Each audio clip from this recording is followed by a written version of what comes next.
నాడు కాంగ్రెస్ ప్రభుత్వం 200 పెన్షన్లతో పేదలను వదిలిపెట్టిపోతే బీఆర్ఎస్ ప్రభుత్వం 10ంతలు చేసి 2000 పెన్షన్ పెంచుకుంటామన్నారు కేటీఆర్. మళ్ళీ అదే కాంగ్రెస్ అబద్ధపు హామీలతో గద్దెనెక్కి ప్రతి వర్గంలో ప్రజలను మోసం చేసిందని మండిపడ్డారు. 65 ఏళ్లుగా తెలంగాణలో కరెంటు కోసం, మంచినీటి కోసం ప్రజలు అష్టకష్టాలు పడిందని, బీఆర్ఎస్ హయాంలో 24 గంటల కరెంటు, మంచినీటి కొరతను అధిగమించిందని గుర్తు చేశారు. మళ్లీ వచ్చేది బీఆర్ఎస్ఏ, సీఎం అయ్యేది కేసీఆర్ అని ధీమా వ్యక్తం చేశారు కేటీఆర్. ప్రభుత్వం ఆనాడు దిగిపోయేనాడు మరి 200 రూపాయల పెన్షన్తో పేదలను వదిలిపెట్టిపోతే కేసీఆర్ గారి ప్రభుత్వం వచ్చిన తర్వాత, మన రాష్ట్రం వచ్చిన తర్వాత ఎంత చేసుకున్నాం? పెన్షన్ మనం ఎంత పెంచుకున్నాం? 2000 చేసుకున్నాం. 200 నుంచి 10 రెట్లు పెంచుకొని 2000 చేసుకున్నాం. మరి రేవంత్ రెడ్డి ఆ 2000 తీసుకునే పేదవాళ్ళందరినీ బుట్టలో వేసుకోవడానికి, వాళ్ళ ఓట్లు దండుకోవడానికి ఏం చెప్పినాడు ఆ రోజు? అత్తకి 4000, కోడలికి 2500 అన్నాడు. ఒక్కరికన్నా కనీసం 2.5 ఏళ్ళు అయిపోయింది, ఒక్కరికన్నా 4000 రూపాయలు ఎక్కడన్నా వచ్చినాయా? ఎక్కడన్నా కోడలి పిల్లకి 2500 వచ్చినాయా?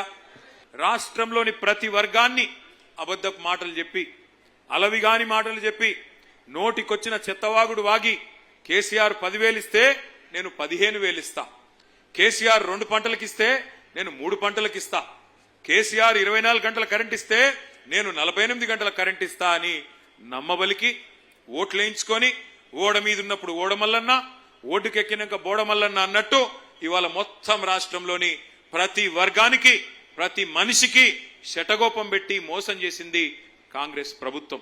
ఒక్కసారి గుర్తు తెచ్చుకోండి. ఇదే కుకట్పల్లిలో ఆనాడు కేసీఆర్ గారు ముఖ్యమంత్రి కాకముందు మంచినీళ్ళకి ఎన్ని తిప్పలుంటుండే ఒక్కసారి గుర్తు తెచ్చుకోండి. ట్యాంకర్లు, బిందెల ప్రదర్శనలు, ఎండాకాలం వచ్చిందంటే జలమండలి ముందు ఖాళీ కుండలు, ఖాళీ బిందెలతోని మా ఆడబిడ్డలు పోయి ఆనాడు పీజేఆర్ గారి నాయకత్వంలో ధర్నాలు చేసిన దుస్థితి ఉండేనా లేదా ఒక్కసారి గుర్తు తెచ్చుకోండి.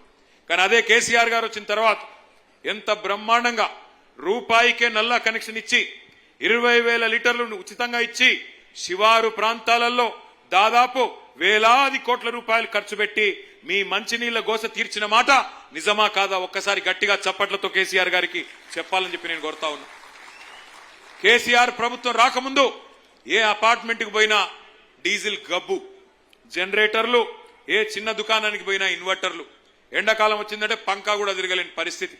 కానీ అదే కేసీఆర్ ప్రభుత్వం వచ్చినాక సంవత్సరం తిరగకుండానే 24 గంటల కరెంట్ ఇచ్చిన మాట వాస్తవమా కాదా? ఇచ్చిన మాట వాస్తవమా కాదా?